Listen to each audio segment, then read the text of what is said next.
Hey everybody, it's Algebra Art here. I'm back in another video, and in this video, I am going to be drawing InquisitorMaster. So, InquisitorMaster is a Roblox player here on YouTube, and I have drawn lots of people's Roblox characters over time, and I really wanted to start drawing some famous people for once, and if you're wondering why I'm doing that, well, basically, I'm getting back into Roblox. I played Roblox since about 2011, and I took a break for a few years, because I graduated high school and stuff like that, and I was busy with my job, and now I'm trying to get back into it because Roblox is still a really fun game. And I figured the best way to get back into it and figure out what's going on in the world is drawing famous players. I used to be really heavy into, Roblox lore and, all the history of it and stuff. And lately, I haven't been very caught up with it. So I figured this was a good way to get back into, seeing what's happening in Roblox. And this is one of the many famous players. So for the pose reference today, I actually used Clipstudio Paint's 3D modeler. It's basically a program within the app that allows you to use male and also female character models for reference, and it's really awesome, and I highly recommend you try it out. But basically, I took the pose from the model, I traced over it so I could figure out what shapes it was made out of, and then I put it in the little corner there. So if you're wondering why there's a little version of the model in the corner, that's what that's for. And that way, now I know the shapes, I figured I could try drawing it myself without tracing it. I really struggled with this because normally I don't do too well with reference for some reason. I'm okay with actually copying a pose. It's when I have to take the pose and turn it into an actual character, like layer clothing and stuff over top of it, is when I start to struggle, because I don't know why, I just do a lot better with freehand drawings and coming up with stuff from imagination. For some reason, my art, when I do imagination drawing, just seems to turn out way better than using a pose reference. So I'm trying to get better at that, and this is one of the times that I tried to use a pose reference. So I'm focusing on my anatomy in this drawing, but also my colors. This is a colored sketch, so I didn't really focus too much on the line art, but some of the things I really need to improve on in my artwork is just perspective, color, and line art. So I picked InquisitorMaster to be one of the first famous Roblox players that I draw, just because I really like their outfit. It's all very pink and light and happy. My only issue with drawing Roblox characters is sometimes their clothing is really high detailed and stuff, but it's on a tiny little model, which means if you're not the one who's creating the clothing, sometimes it can be a little hard to tell what material stuff is. So while working on this specific artwork, I couldn't really tell what the top part of her overalls was made out of. I couldn't tell if it was just fabric ruffles or if it was fluffy or what. So while coloring it in, I decided to just make it match the earrings because she has these really fluffy earrings. So if it's not right, well, there you go. That's why. So on the topic of how this drawing came out, I have to say I'm proud of myself for creating something. I'm going to say that. I am proud of myself for making something today. I'm trying to get back into the habit of drawing every day now that I have more time on my hands.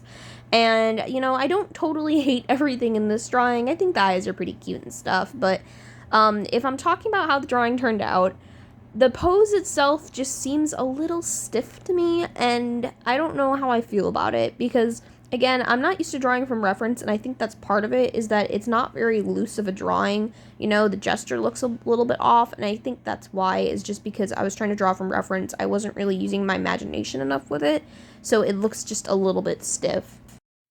If I were to ever go back and try to redo this drawing, I think some of the things that I would change would also include the background, just because I kept it very simple, but I probably should have put a little bit more effort in trying to make something there. So on the topic of having time to draw, I recently left my job in the middle of July, and I'm honestly so happy I did that, just because, I was working with my husband, so that was a plus there, but the job was very stressful because we were both working a lot of overtime, and it was, my job was taking over my life. I was literally going to work every single day, even on my days off, because my husband and I were working opposite shifts, and it was just not ideal. It was not ideal for, our general life, and it was not ideal for my art business that I've been trying to grow. So I'm just so glad we left when we did, and I'm so happy to be able to draw again and make videos for you guys. So I actually do have an interview tomorrow, and I'm really excited about that, but I don't really want to get into the details too much here on YouTube, but I will be able to work with kids and stuff if I do get this job, but if not, I have a couple other things lined up. So I'm just really happy that for right now, for the time being, that I'm just able to stay home and work on my art. So now that we both have more time on our hands, my husband has started editing my videos a little bit. He's still learning the program, so it's probably going to be a while before he's able to, like, do everything for me, but honestly, it's taken a little bit of load off my back with that as well. And honestly, the thing that's been holding me back from creating YouTube videos for so long is just editing. I hate editing, y'all. I love recording. I love creating content for you guys, but I hate editing. I've never liked it. It just takes so much time and it's so mundane. But now he's able to help me out a little bit with that. So I'm hoping with that I'll be able to create like 3 videos a week, because that's my goal with this channel. Is I really want to be able to upload, not necessarily every day, but at least 3 times a week, because I want to be able to release tutorials and let's plays and drawing videos and all kinds of stuff. So talking art business, I'm trying to get back into doing commissions now that I have more time to do that as well. My commissions were kind of half closed for a really long time, I want to say. They weren't really closed, but I wasn't advertising them really much anymore, and it's just because I didn't have time to, and I didn't have time to create new artwork to advertise them. So I'm trying to get back into that because I really miss doing commissions, and I've gotten my Ko-Fi set up now, which I'll link down below. It's basically, it's not... Unlike Patreon, if you guys have ever used Patreon, you'd know it's like a monthly subscription, but with Ko-Fi, it's like individual donations you can do. And so I got my Ko-Fi set up, and I'm really excited about that. I might consider doing commissions through there. I don't know. I haven't really used that before, but I got my Ko-Fi set up. I would love to reopen up my Redbubble store, but the only problem with Redbubble is you're not allowed to sell fan art on there. I mean, there is some types of fan art they allow, but it's like very limited, and I know I've gotten my account like suspended before because of fan art, so I try to be careful about that. I like, you really got to follow Redbubble's rules because they actually enforce them, but who would have thought? So I'm trying to get my Ko-Fi and my Redbubble really set up, and I would love to be able to open up my own store here soon. I do have a website I'm working on.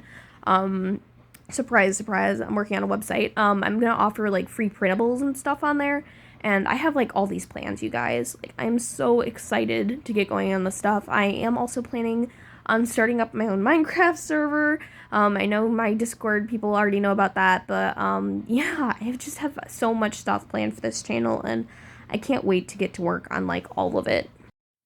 Since I've had a lot of free time now, I've gotten back into RuneScape, which I haven't played in years. They have, like, RuneScape 3, but they also have old school RuneScape, and for those who've probably never played RuneScape, because I know it's an older game, and I have a lot of younger people who watch my channel, RuneScape is available for free. They do have memberships and stuff, but I tried to get into old school just because it loaded better on my device. It was a little bit faster, but I really prefer RuneScape 3, because even though I'm an old school RuneScape player, like y'all, I have almost the 15-year cape. Even though I'm an old school RuneScape player, I just really prefer RuneScape 3 now, because there's just so many new things to do on there, and the original RuneScape can get a little boring after a while, if I'm being honest. So as you guys probably know, I am starting up a Minecraft series here on my channel, but on top of that, I managed to recover one of my old Bedrock Edition worlds that I had, and I want to say I started it in like 2018 or 2019, and I'm so happy to have that back, because I originally started it on my old laptop, and then I transferred over to my tablet, and now I've transferred it over to my new tablet. And the reason I love that world so much is just because I've had Minecraft, I want to say, almost since the release. I started playing like mainly around 1.2, and I've just played Minecraft for so long, but for so many years I didn't really play survival when I was a kid, just because I was so afraid of like killing monsters and stuff. And to this day, man, they still give me a bit of anxiety. Creepers and stuff, you know how much stuff they've blown up for me. But I don't have a whole lot of worlds. And one of the worlds that I do have is that Bedrock Edition world, and it was one of the few times I've ever gone to the Nether on my own. Whenever I did play Minecraft Survival, I almost always played it on multiplayer, so single player is like a whole different world for me, and it's one of the few worlds I've ever gone to the Nether on. I have like a skeleton spawner, like grinder set up and everything, y'all. It is such like a big sentimental thing for me, because I have never had a Minecraft world really go on for that long. The only thing I haven't really gotten yet is netherite armor, so that's probably next on my list, and I'm working on building like a gigantic mansion in there, because my original base was inside of like a little mountain, and it's just, you know, I just can't describe how much I love the world, and I'm just so happy to have it back. But I'm also really excited to be starting up that new Minecraft series with my husband on this channel, so you guys gotta look out for that. Now, I know the perspective is supposed to be making the arm and the hand look bigger, but I still feel like they just look like a little bit too big, and I'm wondering if that's like the major problem in the drawing that feels off to me. Like, I still can't quite tell. Here you can see I'm adding in the fuzz to the top of the dress because I really didn't know what the heck it was. I still think it's probably ruffles, but we're adding in fuzz because why not? That way it matches the earrings. The main thing I've learned from drawing this is just that I need to continue to work on my perspective. So if you guys have any famous Roblox player requests, make sure you leave them down below in the comments. I was just like looking up on Google, but I really want to know what you guys specifically would like to see me draw. You know, I went through all the trouble of getting signed up for Roblox voice chat, and then I just never used it because I don't like talking to strangers over voice chat. I feel like Roblox has just like changed so much, not necessarily in a bad way. It's just like when I go to the homepage nowadays, I don't even recognize it, like the types of games that are on there now. And I mean, again, it's not a bad thing. I can't wait to figure out like what's actually going on because y'all, I'm so confused. I used to play like a lot of hide and seek and tycoon games and stuff like that.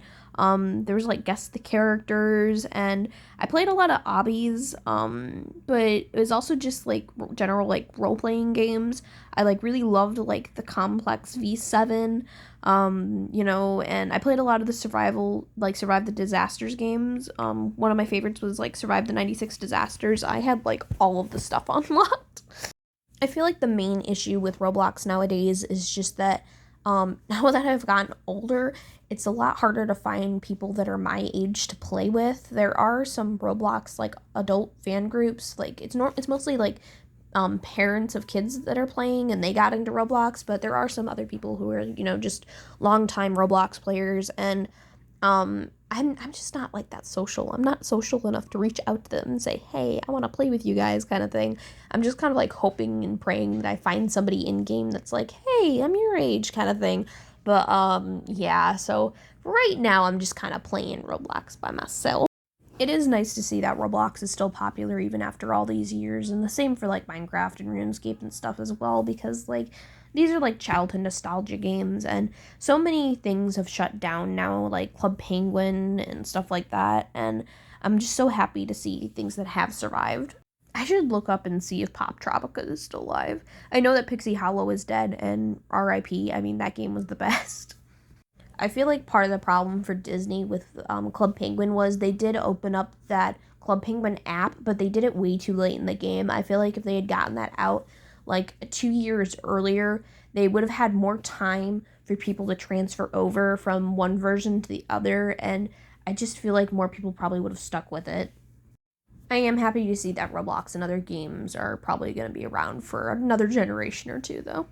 I feel like that's why these other games have actually survived for so long, is games like Roblox and Minecraft and RuneScape, they've had apps out for a really long time. They've had time for their players to get used to the mobile as well as the desktop. I should probably check and see if Animal Jam is still running as well, because I played that game for a very long time, was addicted to that one, and I know they did transfer over to the mobile app, but I kind of stopped playing around the time that most players were transferring over to mobile.